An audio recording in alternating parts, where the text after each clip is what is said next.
Four less minutes. Okay, we're live. So, if anyone was here last time, I think most of you were here. We talked about Sarfas, meaning nun base that everyone would point out. Talk about France. That's what it means. We would talk about certain events in the world and how that we can open our eyes to see that the Gula is here. That we can see that it's so close. So in Parshas Mishpatim, we're a week early, but I figure still we're not going to talk about the Parsha. We're just going to talk about what happened around that time in current events. And Rebbe gave over one of the most groundbreaking sichas of Nun Beis about the Cold War. So the way that Rebbe looks at the world, the way that we have to look at the world, is that nothing's stam. We see an event in the world, and there's something, a lesson b'avodas Hashem, how we serve the Eibishter. And there's nothing stam, especially a big event, and we're talking about the Cold War, where two of the biggest countries in America, where most of the Yidden happen to be found, which is not a coincidence. That's why they're the two big superpowers. When two countries, it's a Gemara, I don't know. The point is, Amen, is that in 1992, on Erev Shabbos Parshas Mishpatim, the United Nations had a whole gathering with Russia and America, and they decided to end the Cold War. And all the nuclear bombs that they had and that were threatening at the time, out of nowhere, basically, suddenly, they made a decision, peace, and all this money they were going to spend on nuclear weapons, and they all invested into the agriculture and to totally turn the country around. And that's what happened Erev Shabbos, Parshas Mishpatim. So Rebbe says we need to be misbein a little bit, see what's going on here. We have to look panemius what's going on. That's the shot level. That's what everyone reads in the CNN or whatever news came out at that time. What panemius caused this thing to happen? So, and particularly we need to learn is the limud and what's the main thing to do right now is lahavi nimeis Moshiach, to bring Moshiach. It's just a Gemara. Kol yemei chayach lahavi nimeis Moshiach. Every day of your life, and Rebbe is medayek. Literally every breath you breathe is to bring the days of Moshiach. It's not a chiddush that Rebbe, but an emphasis that Rebbe gave in these last years. So we'll start it off like this. We have a pasuk in Yeshayahu. It goes like this. I'll read it in Hebrew and I'll translate a nice art scroll translation in English. B'shafet bein hagayim v'yichiach la'amim rabim v'chitzu chavesim l'iti v'chaneseyim l'mazmeres l'yisa gay agay cherev v'le'yimdi eid milchama. Translation. Yeah. He will judge among the nations and will settle arguments of many peoples. They shall beat their swords into plowshares and their spears into pruning hooks. Nation will not lift sword against nation, and they will no longer study warfare. So what's pshat? The Radak gives the pshat of what's going on. Suddenly the main thing is they're beating their swords into plowshares. They're beating their swords into plowshares. But what's going on? Not just something that happens in the Gula. The Radak explains like this. Who's the Radak? It says like this. Who's the Radak? Me first. I don't exactly know. So he judges. So who's the shafet? Who's judging between the nations? He says it's Moshiach himself. Moshiach is going to come.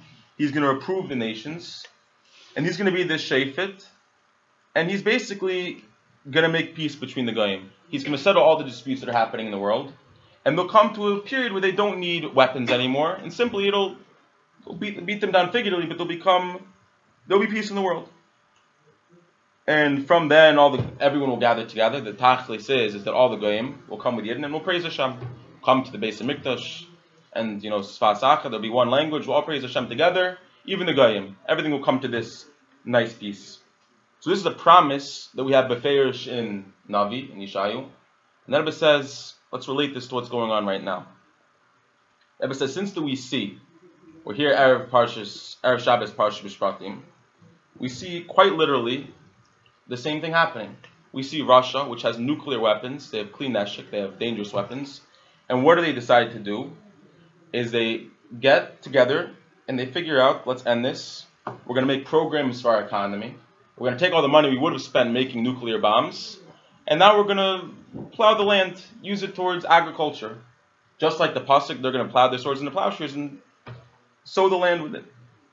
So Rebbe says, the lashon in this is Muga Sicha, it's an edited Sicha. It says it's a siman bar. It's a clear sign, on the beginning of the fulfilling of this promise that we have of Mashiach in Navi about the Gula. And the Rebbe says like this: the Lashon is, since we're in the Hechtzeit, we're in the highest time in the coming of Mashiach. The Rebbe has come out with a nevuah that said, "Hinei zeh melech Mashiach ba," that behold Mashiach is coming.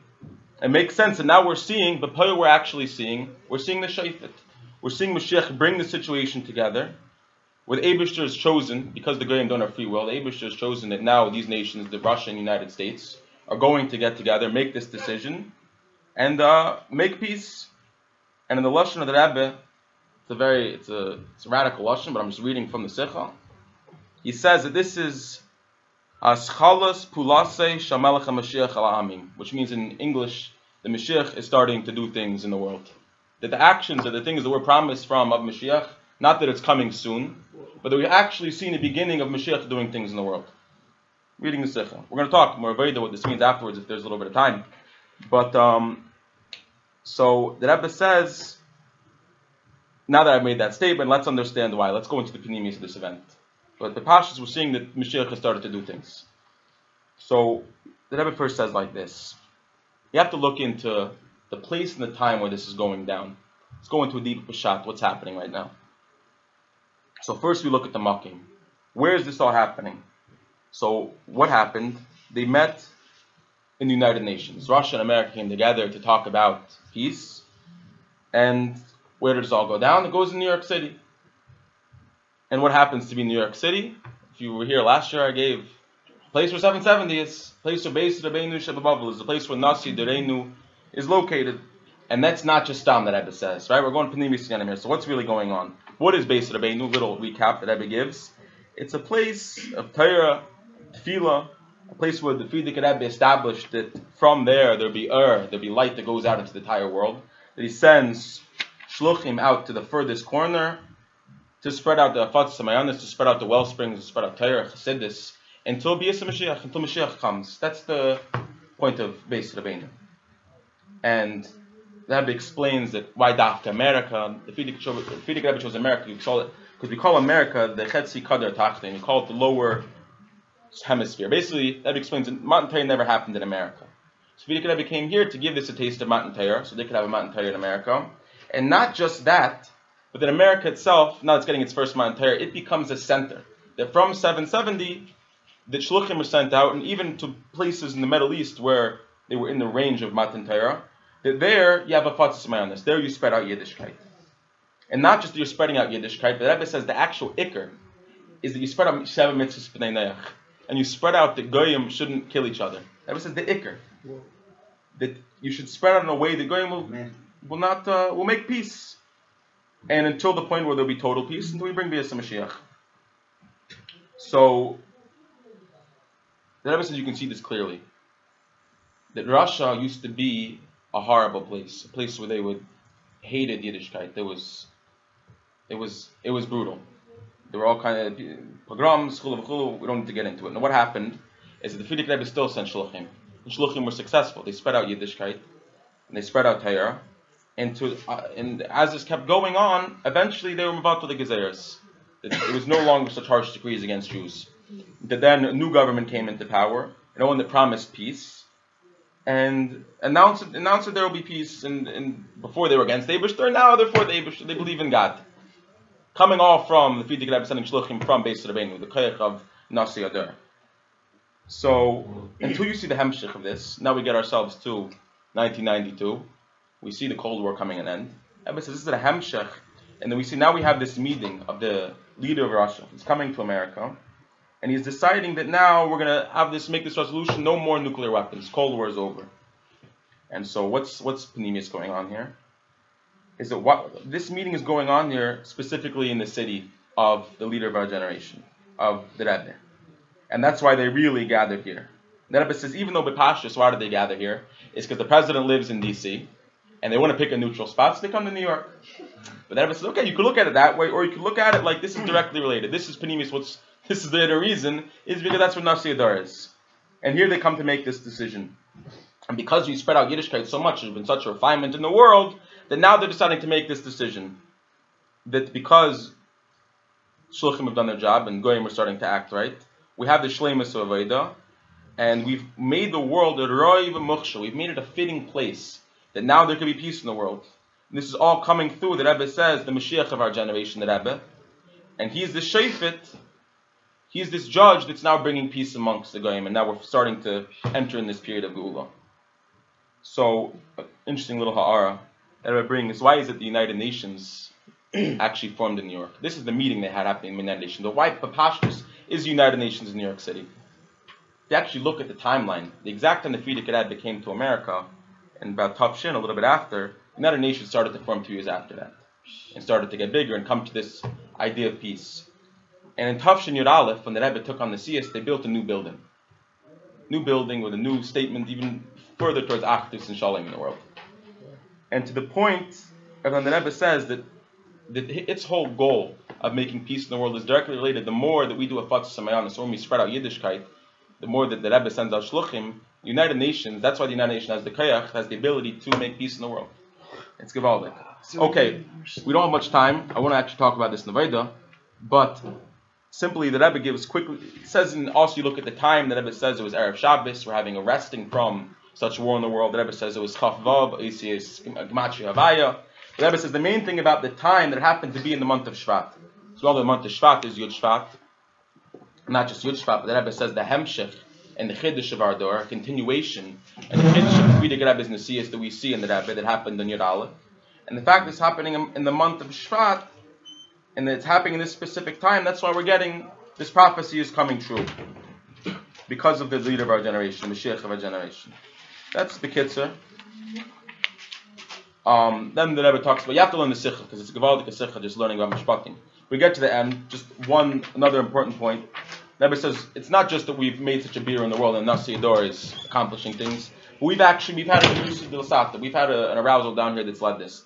The Rebbe cites the fact that, not just the Rebbe has made a Pesach Din, he calls it, and says that we finished all the Avodah. That's why finally, that now within the Goyish court system in the United Nations, that now we have peace. But it's also the people too. The Rebbe says like this, I'm just reading the Sikha, that people have started to make Piskei Dinim, make Piskei Dinim that the Gula is here. Different Mekubalim, different people in Eretz Yisrael making Piskei Dinim. And the Rebbe cites the fact that Rabbanim in Eretz Yisrael decided to cite this is the time of the Gula. That they declared, they made a Pesach Din declaring that there's a Becheskes of Mashiach. Like the Rambam says, that there's someone that's presumed to be Mashiach at this time. That doesn't say exactly what that was. People know what it is. I'll mention that I don't want to get into it. Derech Agav, it's part of the Sikha. I feel like I need to say it. The Rabbanim at the time, the very week before Mishpatim, made a Pesach Din that the Rebbe is Becheskes of Mashiach. And the week of I don't know what other Rabbanim in Eretz Yisrael are making Piskei Dinim like that. Seemingly that's the Peshat. Sorry, Chiyun. But the Rebbe says the fact that the people were initiating something or making such announcements, the Gula is here, they believe that the Gula is here, that was Mishtalsh, that went into the Goyish court systems. We had this arousal and Abish responded, but now the Goyim are now making peace. So that's basically the Sikha, there's more to it. The Rebbe says, you're not missing much, but this is the Bepayel. What do we have to do? Because the Rebbe says the end of the Sikha, even after I made all this news, the fact is the Gula is not here yet. It's true, Rabbi Shem Moshiach has started to do things. The Gula in a way has started. That was said in the Nun Beis, I believe. In Nun Beis, around Chanukah time, that we're in Yemais Mashiach. Whatever that means, within Galus, we're clearly not in the Gula, we're not in Eretz Yisrael, we don't have the Beis Mikdash. So what do we have to do? The Rebbe gives Ma'is V'Payel, he says, give tzedakah, you have to act in a way of shalom between you and your friend, give money to shuls, other things. But the Rebbe said in the Iker, he doesn't really get into it, but what's the Iker in the Veda? He says this needs to affect the way we bring Mashiach, our Veda of bringing Mashiach. So this is maybe what I just feel, but I think the Rebbe is just not giving us Stam news. Just, hey guys, check out what's going on in the news.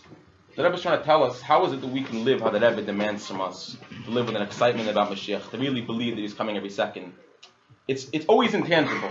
Even if the Rebbe is telling us that we're in the Kfas of the Mashiach, we're in the footsteps of the heels, and it's almost here, it's still, how much is that really going to affect me? It's hard. It's not a tangible thing. And not until we really see it is it going to be tangible. But the closest thing to being tangible was that Rebbe can make an announcement and say, guys, it's not just close. We're not just almost there. It's already started. The mission that we have Pashut promises from prophets in Tanakh, and that we're starting to see this fulfilled through the Rebbe, through Nasi D'Reinu. and that should give a chayis, and that should really make us believe. And it takes chazering the sikha over and over again to really believe it. That's what it has to do. But the fact that it's real to you, Rebbe is saying the start has already begun. We haven't seen the full coming of Mashiach, but clearly we've seen at least the beginning and the coming of Mashiach, as the Rebbe says clearly in the sikha. You can check it out. And last thing, interesting thing to note, the Rebbe says that Mashiach should come immediately, which in Hebrew is miyad. Last thing, 1 second. He says miyad. So he says there are two ways you can teach out miyad, immediately. One Reish Tevis says you teach out miyad means Meisha, which, one teaches that it's Meisha, which is the Baal Shem Tov, David, which is Malka Mashiach, is Mashiach, and in the Meisha Yisra, Meisha is the Baal Shem Tov's name, and the Dalet is David, for Malka Mashiach, for Melech Mashiach. Then it says another Taich Miyad, when Mashiach immediately, what does Miyad stand for? It puts the end of the Sikha. This Miyad can also stand for, the Mem is for Menachem, which the Rebbe says is Mashiach's name. The Yod is for Yosef Yitzchak, the Frierdiker Rebbe, and the Dalet is for the first name Dovber of the Rebbe Rashab. It's interesting. I don't know. We should be misbraining on this a little bit, but the point is, Mashiach should come take it from Yad Mamish, and we should really see the Pulis Galus Melech Mashiach immediately. Amen.